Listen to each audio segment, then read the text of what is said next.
Gusto kitang ayusin, pero mas gusto kong Wow, ang lapit na niyan, kuya. Binuksan ko na nga eh. Sorry. Thank you, ah. Anak, Ay, thank you sa pagtulong niyo sa akin, ha? Pag isang bahay. Sensya na, magulo, mainit. okay lang yung pawit. Okay Pa. lang po yun. Kita niya naman, nilinis ko po lahat. Wah. Kahit wala pang gamit. Wala ano yun. Okay. Nak, matanong ko lang, ha? Wala pa ba mga nanliligaw sa'yo? Saan naman po nanggaling yung tanong?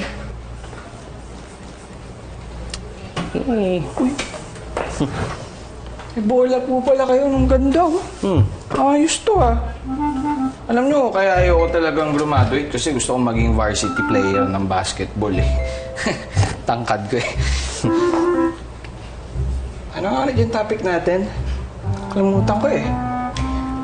Ano na naman ang sinabi mo kay Pawi? Bumawa yung kuya mo, may naikwento lang yan. Sabi lang niya, may mga lalaking umaalig-aligid daw sa'yo. Totoo ba, ha? Kung makamanga ka, ha? Oo. Concern lang ako. Yun lang yun. Eh, concern lang naman pala eh. Ay, naku, Pawi. Wala yung mga yun. Mga asungot lang yun. Eh, okay lang anak. Pero alam mo, kami mga lalaki, inuubos namin yung mga panahon namin sa mga gusto namin babae. Kaya pag inaasar ka ng mga yan, ibig sabihin lang yan, interesado yung mga sa'yo. Oo. Ganon kami mga lalaki. Focus na focus kami.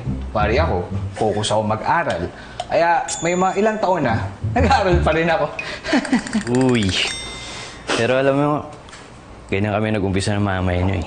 Yeah. Hindi nga, totoo eh. Kwento ko lang sa inyo eh. Kasi yung araw, lagi kong inaasar yan. Pinipikong ko yan araw-araw, walang patid yun.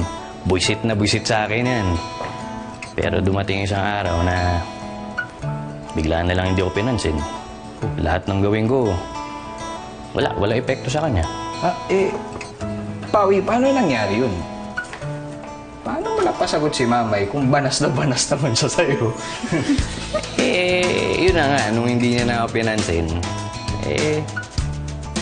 naisip ko na mali na ako eh. Parang sumobra na yung pang-aasar ko sa kanya. Natauhan ako bigla. So naisip ko, kailangan ko na mag-sorry sa kanya. Kaya ikaw anak, yung mga nang aasar sa yung mga lalaking yan, magsosorry rin sa iyo yan, bahala nga lang.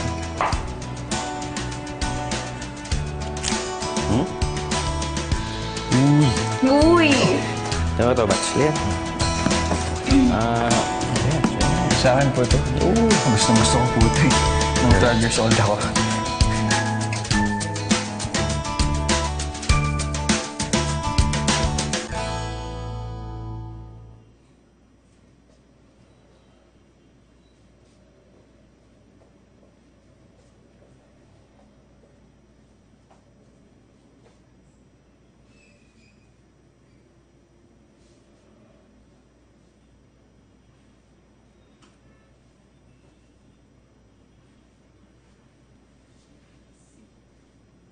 Siguro kayo, nagtatrabaho kayo to have fun.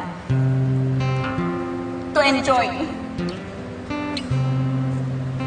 Ako, Ethan, nagtatrabaho ko kasi kailangan kong kumita ng pera.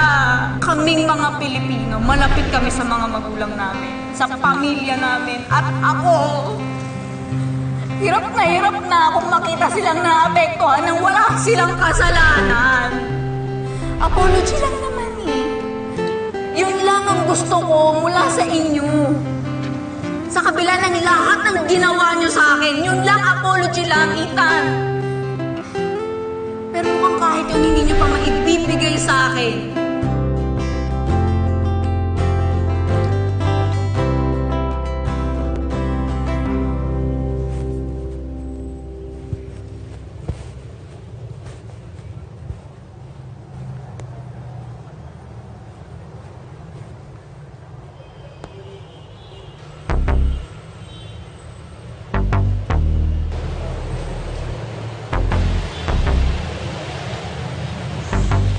Lily.